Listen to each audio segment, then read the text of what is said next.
বিসমিল্লাহ রহমান রহিম। আসসালামু আলাইকুম প্রিয় দর্শক, এই দেখেন কি রান্না করেছি।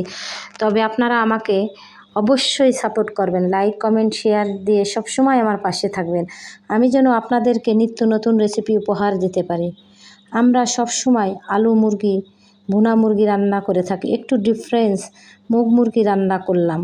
প্লেন ভাত, পোলাও ভাত, রুটি, পরোটা সব কিছুর সাথে খেতে পারবেন। আর এই মুগ মুরগি কীভাবে রান্না করেছি টিপস এবং ট্রিক্স সহ আপনাদেরকে শেয়ার করব। প্রথম থেকে শেষ পর্যন্ত দেখতে থাকবেন।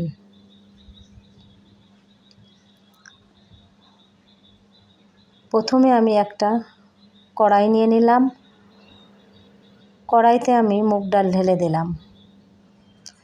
আমি মুগ ডালটাকে মিডিয়াম আঁচে ভেজে নেব। আর মুগ ডালটা ভাজার সময় অনবরত নাড়তে হবে। মুগ ডালটা যদি পুড়ে যায় কালার ফ্লেভার নষ্ট হয়ে যাবে, এই জন্য মুগ ডালটা অনবরত নাড়তে হবে। মুগ ডালটা আমার ভাজা হয়ে গেছে, এখন আমি একটা পাত্রেই ঢেলে নেব।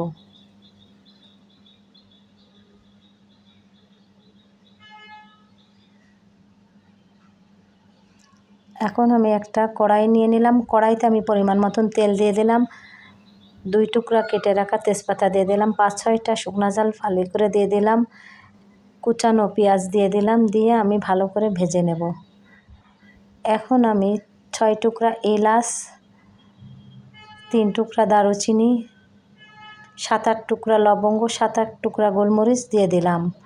1.5 টেবিল চামচ রসুন বাটা দিয়ে দিলাম। 1 টেবিল চামচ আদা বাটা দিয়ে দিলাম। দিয়ে আমি মশলাটাকে একটু ভেজে নেব। এখন আমি উঁচু করে 1.5 চামচ শুকনো ঝালের গুঁড়া দিয়ে দিলাম। আপনারা আপনাদের স্বাদ অনুযায়ী ঝালের গুঁড়াটা দিয়ে দেবেন। এখন আমি ঝোলের পানি দিয়ে দিলাম। দিয়ে আমি এখন নেড়ে চেড়ে 1 চামচ জিরার গুঁড়া, 1 চামচ ধনিয়ার গুঁড়া, স্বাদ মতো লবণ, 1 চামচ হলুদের গুঁড়া দিয়ে দিলাম।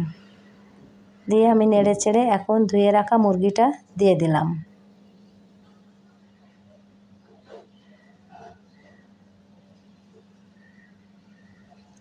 মুরগিটা আমি নেড়ে চেড়ে মিডিয়াম আঁচে 30 মিনিটের জন্য জাল করে নেব। আমি 5-6 টুকরা কাঁচামরিচ দিয়ে দিলাম। এখন আমি ঢাকনা দিয়ে মুরগিটা ঢেকে দিলাম।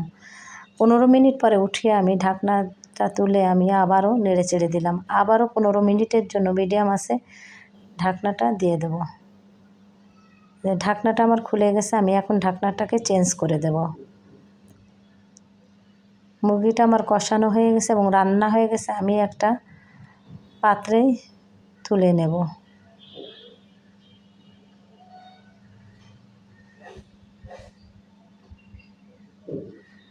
আপনারা কিন্তু সোনালি ব্রয়লার রান্নার ক্ষেত্রে পানির পরিমাণটা সেভাবেই দেবেন। আমি মুরগিটা তুলে ফেললাম। এখন আমি ধুয়ে রাখা মুগ ডালটা আমি মশলার ভিতরে দিয়ে দেব। এখন দিয়ে আমি ভালো করে মুগ ডালটা কষিয়ে নেব। ডালটা আমার কষানো হয়ে গেছে, এখন আমি ফুটানো গরম পানি দিয়ে দেব।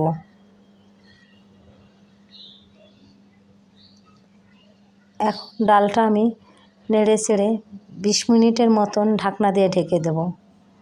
20 মিনিট পরে আমার ডালটা সিদ্ধ হয়ে গেছে, আমি নেড়ে চেড়ে রান্না মাংসটা ঢেলে দেব। এখন আমি রান্না মাংসটা দিতে দিতে আপনাদের সাথে 2টা টিপস শেয়ার করব।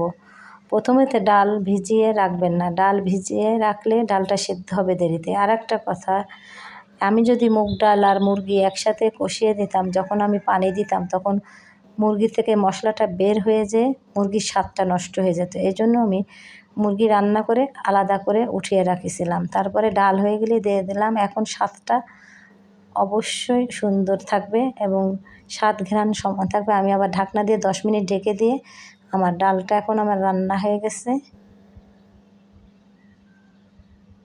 এই যে দেখেন ডালটা আমার রান্না হয়ে গেছে। দেখতে যেমন অপূর্ব, খেতে কিন্তু অসাধারণ। আমি এখন এই ডালে একটু ভাজা জিরার গুঁড়া উপর থেকে ছিটিয়ে দেব। আর আপনারা অবশ্যই বাসায় এইভাবে রান্না করে ট্রাই করবেন।